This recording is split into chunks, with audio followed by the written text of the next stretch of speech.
In an intense moment in the living room, I couldn't help but express my frustration. "Why are you even in this house? You're just like a parasite living off of us," I blurted out. No sooner had the words escaped my lips than my mother-in-law began hurling my belongings out the window. I tried to reason with her, asking, "What did you just say? Don't you dare throw my things out?" Ignoring my protest, she aggressively told me not to talk back and shockingly held a knife to my throat, threatening me with a chilling ultimatum: "Leave, or this won't just be a threat." Terrified, I agreed to leave immediately, managing to say, "I understand, I'll go." Even as I tried to hide my fear, she coldly granted me a week to pack up and leave. Despite the fear, I couldn't help but feel a sense of irony. She didn't know that I was the main financial support for the household. My amusement was hidden behind a polite facade as I prepared to leave, believing that my departure might finally bring some peace back to the household. After moving out, I settled into a high-rise apartment and continued working from home. Reflecting on the past, I recalled the day 6 years ago when I married Anthony, filled with hopes of a peaceful and loving future. However, life took a sharp turn when Anthony was severely injured at a construction site, losing most of the functionality in his dominant arm. I was devastated, crying in the hospital room when my mother-in-law arrived, oblivious to my distress. She suggested that Anthony move back with her, surprising me with her abrupt proposal. When I expressed my shock, she dismissively asked if I had a problem with that. I responded, slightly irritated, "It's not that, it's just so sudden." But Anthony defended me, saying, "Carol has been supportive all this time and I trust her completely." Although his mother seemed displeased, Anthony's words reassured me of his trust and appreciation for my efforts. My mother-in-law made a barely audible sound of disapproval, but I knew that with time she would come to understand everything I had done for the family. As I settled into my new life, I hoped that eventually the truth of my contributions would come to light, but by then it might be too late for any reconciliation. Despite her attempts, she couldn't dampen my resolve. "As soon as you're out of the hospital, come straight to the house. You're always welcome here, Carol," she said, as if my inclusion was obvious. I had a pretty good idea of what might unfold if my mother-in-law took control. "Carol, I'm leaving all the moving plans to you. Everything," she declared casually. "That's too much for one person, Mom. Please help her out," my husband interjected, hoping she would lend a hand. However, my mother-in-law seemed uninterested in assisting and disregarded his request. "I have my matters to attend to," she retorted with a smirk, thinking my husband hadn't noticed her dismissive attitude. It cast a shadow over what was to come. A month later, my husband was ready to leave the hospital, and amid the chaos of moving, the responsibility of picking him up fell to my mother-in-law. When she confronted me, her tone was accusatory. "Aren't you finished yet? Today was Anthony's discharge day, and you weren't there to pick him up." I tried to explain, "You see, Anthony," but he cut me off, echoing his mother. "See, she only thinks about herself." Her strategy was clear. She wanted to paint me in a bad light in front of my husband. I chose not to engage with her provocation. Despite this, my husband gave me a look of warmth and understanding. "Come on, Mom, stop. This isn't helping," he chided her. "Well, no one asked you to wait," I thought to myself, watching the almost comical scene of my mother-in-law chasing after my husband. When she realized I was watching, she shot me a menacing glare, which I brushed off effortlessly. "Anthony, you can just take it easy at home from now on," I suggested gently. "That's impossible. My right hand might not be fully functional, but I don't want to be a burden on Carol," he insisted. "I understand, but you've just been discharged. It's okay to take it slow." However, Anthony was firm in his resolve. Initially, I had hoped he would take some time to relax and recover, but seeing his determination, I decided to support his wishes wholeheartedly. "Starting with some light cleaning could be a good way for you to ease back into things. Considering your condition, I suggested, thinking it might help with his rehabilitation. That sounds reasonable.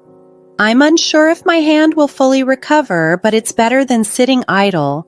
Just promise me you won't overdo it, he replied, half joking that he didn't want to risk my wrath, which he found rather daunting. Anthony went about his tasks cheerfully, downplaying his discomfort to keep me from worrying. Inspired by his courage, I vowed to push myself harder for both our sakes. Yet, I hadn't accounted for one obstacle, my mother-in-law, whose sudden interruption took me by surprise. Carol, wait a minute. What's going on here? Why is Anthony cleaning? You must have forced him into it, she accused without waiting for an explanation. She had a knack for making snap judgments based solely on appearances, often missing the deeper context. Dealing with her was always a challenge. You're always holed up in your room just messing around. With your husband seriously injured, you should be. She continued to berate me. I'm working. It's called remote work, and it's quite common these days, I corrected her, but she dismissed it. I've had enough of that excuse, she retorted sharply. Just then, in a fit of irritation, she grabbed a nearby trash can and threw it in my direction.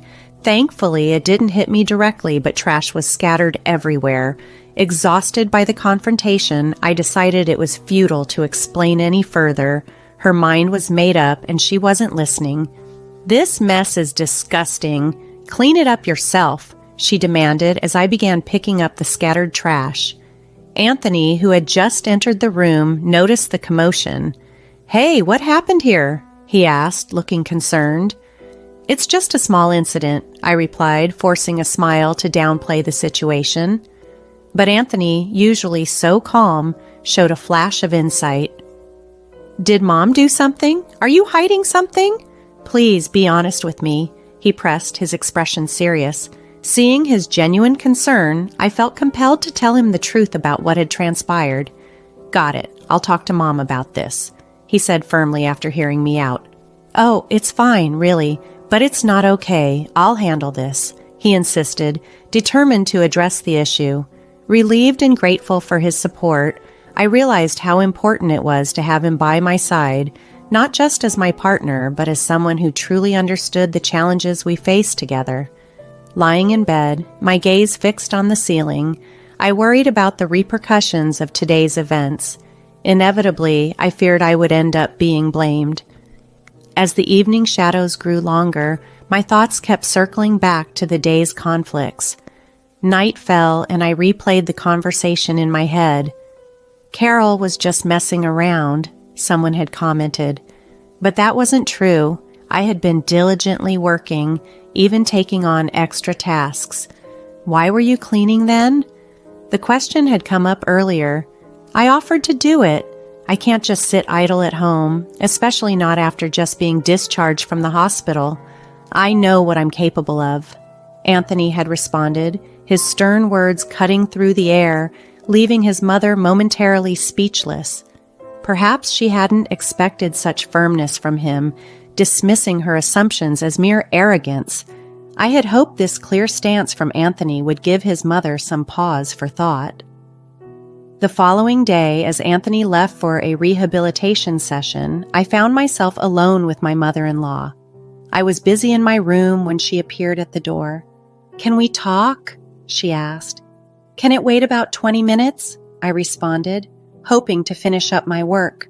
"No, I can't wait. Come now," she insisted. I quickly wrapped up and headed to the living room, where, to my surprise, an unknown woman was waiting. "Excuse me, who is this?" I asked, feeling uneasy.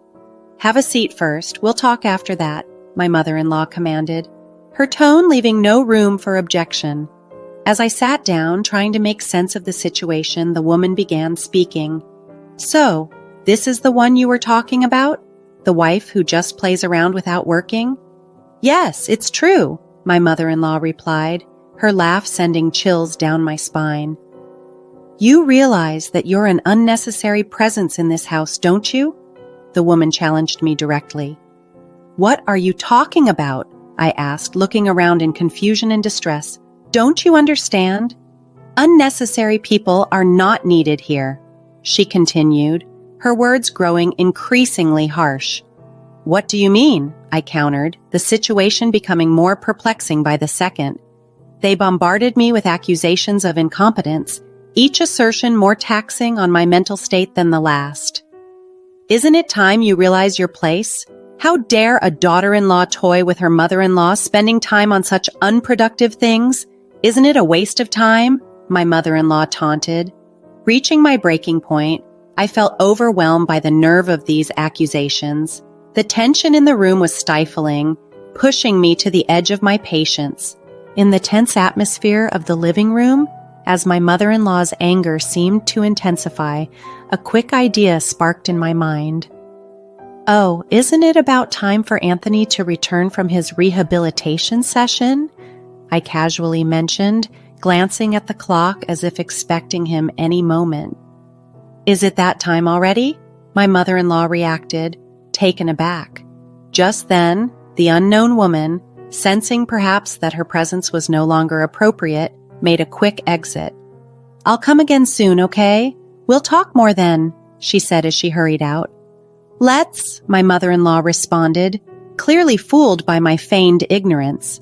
In reality, Anthony wouldn't be back for another hour, but the moment seemed ripe for some relief from the tension. "By the way, who was that woman?" I finally voiced the question that had been nagging at me since the stranger had arrived.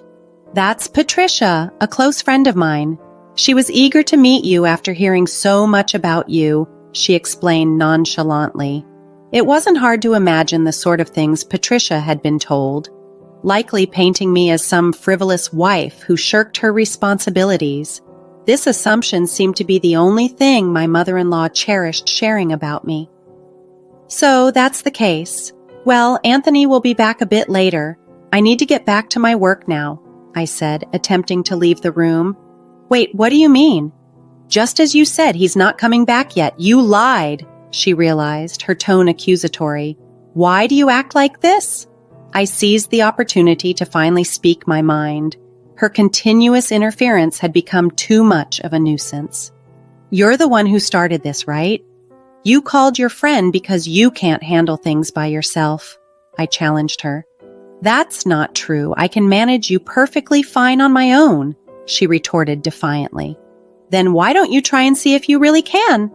I provoked her further, hoping it might lead her to reconsider her tactics. As expected, her response was heated. "If you want to apologize, now is the time. I have no such intention," I declared firmly. In response, she exploded in anger, grabbing a nearby vase and hurling it towards me. I had anticipated her reaction and dodged it effortlessly, even managing to flash a provocative smile. "Hello, I'm home." Anthony's voice suddenly echoed from the entrance, catching us both off guard. "Why are you home already? It's not time yet," my mother-in-law stammered, visibly shaken. "Oh, I lied earlier. I was actually on my way back," Anthony admitted. He looked from the shattered vase to the tense faces, quickly piecing together the situation. "Why would you do that?" his mother asked, bewildered.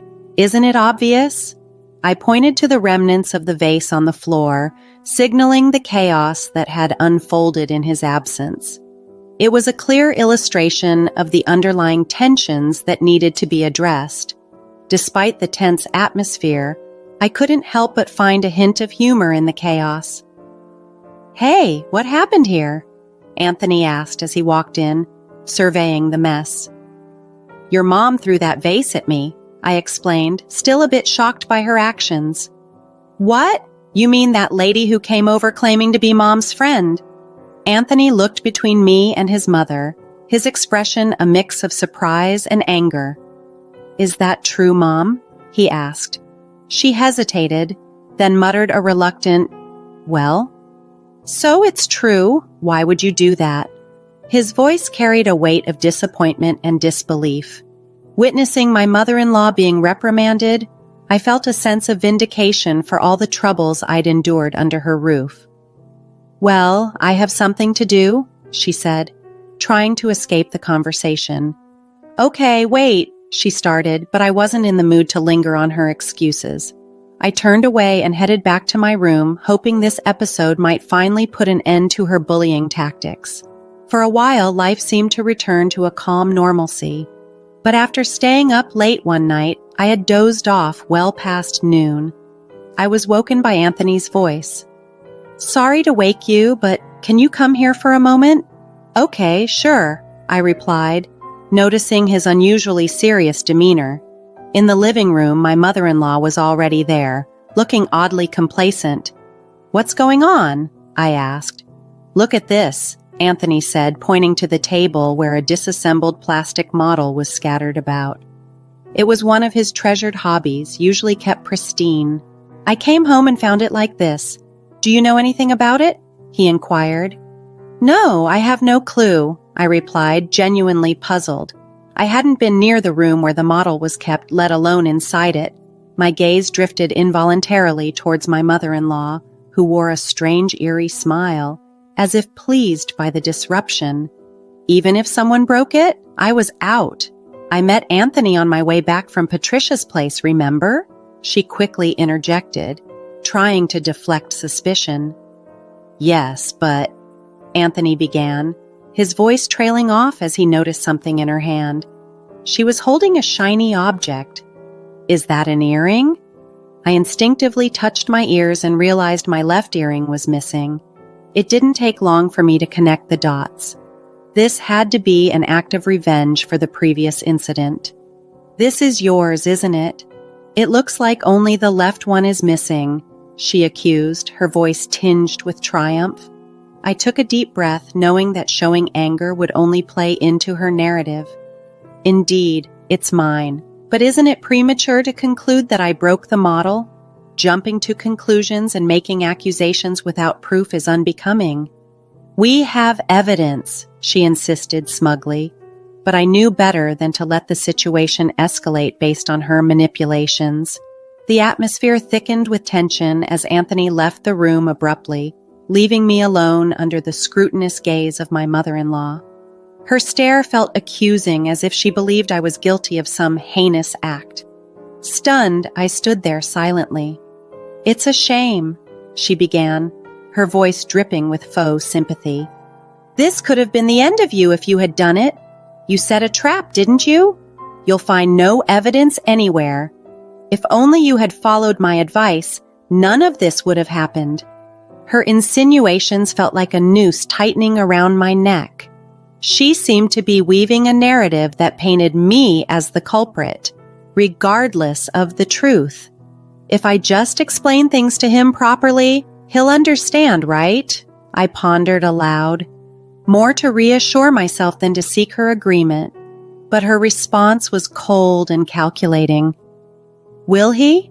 No matter how much you insist it wasn't your fault, he won't take you seriously," she declared, as if her words were the final judgment. "Wait, I haven't done anything wrong," I protested, but Anthony, who had just returned, avoided my gaze, his actions echoing his doubt. Laughter echoed from behind us, and my mother-in-law taunted, "See, I told you so? What does that matter now? Sadly, you don't want to admit defeat." Feeling isolated and misunderstood, I buried myself in my work, using it as an escape from the unsettling reality at home. Conversations with Anthony grew sparse, and as days turned into weeks, my mother-in-law seemed increasingly content with the discord she had sown. "You seem down lately. Is there something troubling you?" she prodded one day, a smug smile on her face. "There's no need for you to worry. Please stop," I replied, exhausted by her games. "It's too late for that. Acting tough is useless," she retorted, clearly enjoying my discomfort. On a particularly tense day, her good mood was palpable, a bad omen that soon manifested into a dire situation. While I was cleaning, she confronted me aggressively. "Why are you even in this house? You're like a parasite living off of us here." Taken aback by her sudden hostility, I responded, "What's gotten into you all of a sudden? You always talk back, such a noisy daughter-in-law," echoing her own words back at her. She reacted by throwing my belongings out of the window. "What are you doing?" I protested, shocked by her irrational behavior. "You're too noisy, always talking back," she snapped. "Can you pick my stuff up, please?" I pleaded, hoping to reason with her somehow, but as I spoke, she pressed a knife to my throat, paralyzing me with fear. "It's better if you stay still. A normal person wouldn't do this," I managed to say, despite the terror gripping me. My mother-in-law's eyes flashed dangerously. "If you don't leave now, next time it won't just be a joke," she threatened. Understanding the gravity of the situation, I whispered, "I understand. I'll leave," realizing that any further argument was futile and potentially dangerous. As I acknowledged my mother-in-law's ultimatum, I couldn't help but feel a bittersweet relief. "You have a week. Leave before then," she commanded sharply. It was clear that staying any longer would only entangle me further in her delusions. Unbeknownst to her, she had been living comfortably thanks to the support I provided, yet she remained blissfully ignorant of the true dynamics of our household. "Pack up quickly," she ordered. I nodded, a fleeting smile crossing my face as I bowed my head, careful not to let her catch any hint of my true feelings. "This will bring peace back to our home. I'm so happy," she remarked, her joy evident. However, I knew her happiness would be short-lived once she realized the extent of what she had set in motion. That night, after she had retired, I took the opportunity to discuss the situation with Anthony. "I see, so it has come to this," he acknowledged, his tone serious. "I have something to tell you too," he added, piquing my curiosity. "What is it?" I asked, surprised. "We'll talk about it later," he assured me, calming my immediate concerns. 5 days later, I had found a new place to live, and the week my mother-in-law had given me was nearly up. "Well, today's the day of the promise, you understand, right?" I confirmed with Anthony. "Yes, the movers are scheduled to arrive soon," he replied. I wondered about his whereabouts since he had been out since the morning, but dismissed the concern. "Never mind, the thought of not having to see your face anymore is enough. I'm going out now. Make sure everything's clean," I told my mother-in-law, forcing a smile. An hour later, the moving company arrived and we loaded all my belongings. I contacted Anthony. "All packed up. Got it. Just make sure you get there safely, okay? See you later," he responded, ending the call. I was buzzing with anticipation about her reaction once she discovered the full extent of the situation. Finally, as the move was completed, my mother-in-law's confusion turned to panic. "What have you done? Anthony's belongings are nowhere to be found," she exclaimed in disbelief. "Of course we moved out together. Do you want to check with him?" I offered casually, pulling out my phone and switching it to speaker, handing it to her as she struggled to grasp the unfolding events. Anthony confirmed our joint plan over the phone, leaving my mother-in-law completely bewildered. "This was my plan all along, Mom," I admitted, no longer holding back. "Anthony, what's happening? Tell me," she pleaded, desperate for answers. "Actually, about the model kit incident," Anthony began, ready to reveal everything. Anthony faced his mother with a finality that brooked no argument. "We know that you did it," he declared, effectively silencing her protests. "There's no way Carol would do such a thing," he continued, defending me with unwavering certainty. "Why do you think that?" his mother managed to ask, her voice tinged with confusion and disbelief. "Because it was a gift from Carol. She wouldn't break it on purpose," Anthony explained logically, demonstrating his faith in my character.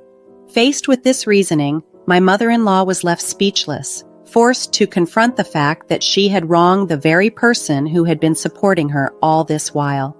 "Well then, you'll have to manage on your own from here on out," Anthony concluded firmly. "But I don't work. If you two leave me," she stammered, finally grasping the full implications of her actions.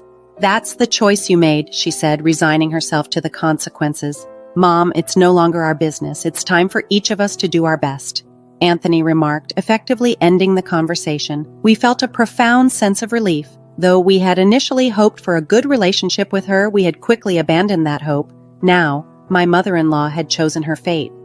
"But why did you keep it a secret?" I asked Anthony later, curious about his earlier reticence. "About that? What about Mom? It's like they say, deceive your allies to deceive your enemy." Anthony explained with a slight grin. You can't mean enemy, I said in disbelief, but the humor of the situation wasn't lost on us. We looked at each other and burst out laughing, relieved that we could finally look forward to a peaceful life together. About a month later, Anthony seemed contemplative. You seem down lately.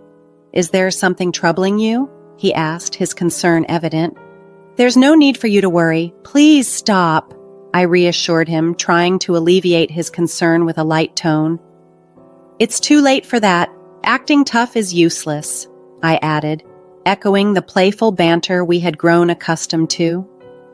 On this day, despite everything, my mother-in-law was unusually cheerful, perhaps having come to terms with her new reality. My premonition of a forthcoming peace had indeed become a reality, marking a new chapter for us.